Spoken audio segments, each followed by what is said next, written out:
Verse 25, shortly before dawn, Jesus went out to them, walking on the lake. When the disciples saw him walking on the lake, they were terrified. "It's a ghost," they said, and cried out in fear. But Jesus immediately said to them, "Take courage, it is I, do not be afraid." Courage comes out of fear. A person cannot know true bravery until knowing fear. There are healthy fears that keep us safe, but many fears actually hold us back and steal our joy.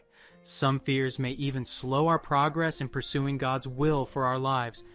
So what can we do? We can't eliminate all of life's uncertainties, but we can change our response. We can move from living in fear to stepping out in courage and faith. So what's the key?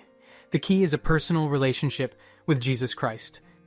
In Matthew, we read the famous story of Jesus walking on water in the midst of a huge storm. Showing up a few meters from the boat in the middle of the night, Jesus terrified the disciples.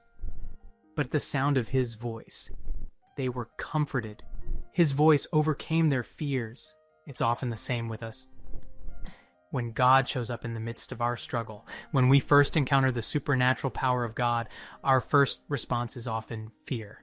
It's the unexplainable crashing into our limited human perspective that causes us to be afraid. But just like the disciples, as soon as we sense God's presence and love, his comforting spirit reassures us. Slowly, the fear fades and is replaced with a sense of peace and courage. Are you going through a storm in life? Are you afraid of what's next and unsure if you are going to make it? Maybe you're letting fear keep you from taking that step of faith God is asking you to make. Maybe that step involves a career change or repairing a broken relationship. Until we overcome negative fears, we won't live the victorious lives God has for us.